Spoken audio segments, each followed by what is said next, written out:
ಜಿಲ್ಲೆಯ ಕೆಲವು police ಠಾಣೆಗಳ ಸಿಬ್ಬಂದಿಗಳಲ್ಲಿ corona positive ಕಂಡುಬಂದಿರುವಂತಹ ಹಿನ್ನೆಲೆಯಲ್ಲಿ ಮುಂಜಾಗ್ರತಾ ಕ್ರಮವಾಗಿ ಪಡುಬಿದ್ರಿ ಪೊಲೀಸ್ ಠಾಣೆಯ ಬಾಗಿಲನ್ನು ಮುಚ್ಚಿ ಕ್ರಮಬದ್ಧವಾಗಿ ಠಾಣೆಯ ಹೊರಭಾಗದಲ್ಲೇ ವಿಚಾರಣೆ ನಡೆಸಿ ಕರ್ತವ್ಯವನ್ನು ನಿರ್ವಹಣೆ ಮಾಡಲಾಗುತ್ತೆ ಎನ್ನುವಂತಹ ಮಾಹಿತಿಯನ್ನು ಈಗ ಪಡುಬಿದ್ರಿ ಠಾಣಾ ಎಸ್ಐ ಸುಬ್ಬಣ್ಣ ಅವರು ಹೇಳಿದ್ದಾರೆ. ನಮ್ಮ ಠಾಣೆಯಲ್ಲಿ 36 ಸಿಬ್ಬಂದಿಗಳಿದ್ದು ಎಲ್ಲರನ್ನೂ ಕೂಡ ಪರೀಕ್ಷೆಗೆ ಒಳಪಡಿಸಲಾಗಿದೆ. ಎಲ್ಲವೂ ಕೂಡ ರಿಪೋರ್ಟ್ ನೆಗೆಟಿವ್ ಆಗಿ ಬಂದಿದೆ. ಅದೇ ರೀತಿ ಕಾಪು ಹಾಗೂ ಶಿರ್ವ ಠಾಣಾ ಸಿಬ್ಬಂದಿಗಳ ಪರೀಕ್ಷಾ ವರದಿ ಕೂಡ ನೆಗೆಟಿವ್ ಆಗಿ ಬಂದಿದ್ದು ಸಂತಸವನ್ನು ತಂದಿದೆ.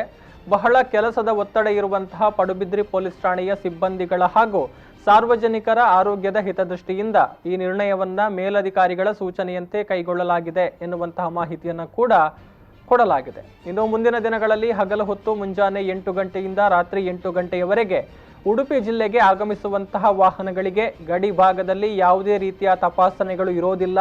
ವಾಹನಗಳು ನೇರವಾಗಿ ಜಿಲ್ಲೆಯನ್ನ ಪ್ರವೇಶ ಮಾಡಬಹುದು. ಇಂತಹ ಬದಲಾವಣೆ ಹೆಜಮಾಡಿಯಲ್ಲಿ ಮಾತ್ರ ಅಲ್ಲ, ಶಿರೂರು ಹಾಗೂ ಹೊಸಂಗಡಿಯಲ್ಲೂ ಕೂಡ ಆಗಿದೆ.